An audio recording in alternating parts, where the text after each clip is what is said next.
সুগন্ধা, বিষখালী, ধানসিঁড়ি ও বাসন্ডা সহ ১৬টি নদী ও অসংখ্য খাল বিলে একসময় ধরা পড়ত বিভিন্ন প্রজাতির মাছ।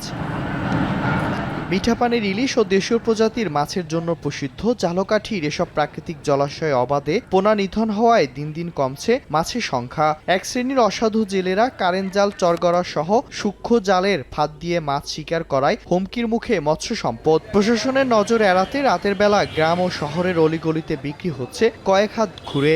এমনকি দরিদ্র পরিবারের শিশুদের দিয়েও চাবলি কিংবা গুড়া মাছের নামে বিক্রি করা হয়। আমারে দিয়ে যায়, আমার যেরম দিয়ে আমি সেইরম বেশি আলাই। অসাধু কিছু জেলেরা আছে, পাড়ায় মহল্লায় গলিতে অলিতে বিক্রি করে। চাবলির ছাও কইয়ে এই গুঁড়ো মাছ কইয়ে ওরা বেশি খেলা। কিছু জেলেরা আছে ধরেন কিস্তি উঠে জাল সাবার করে, তো এগুলো আনিয়া সরকার দিয়ে অভিযান চালাই পুড়িয়ে ফেলা, কিন্তু গোড়া বন্ধ করে না। পোনা মাছ নিধন বন্ধ করতে অসাধু জেলেদের বিরুদ্ধে কঠোর অভিযানের কথা জানায় মৎস্য বিভাগ।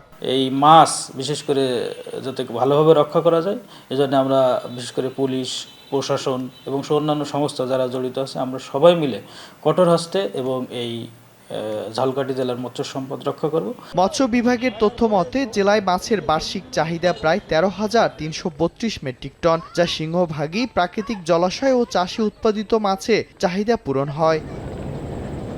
সময় সংবাদ, ঝালকাঠি।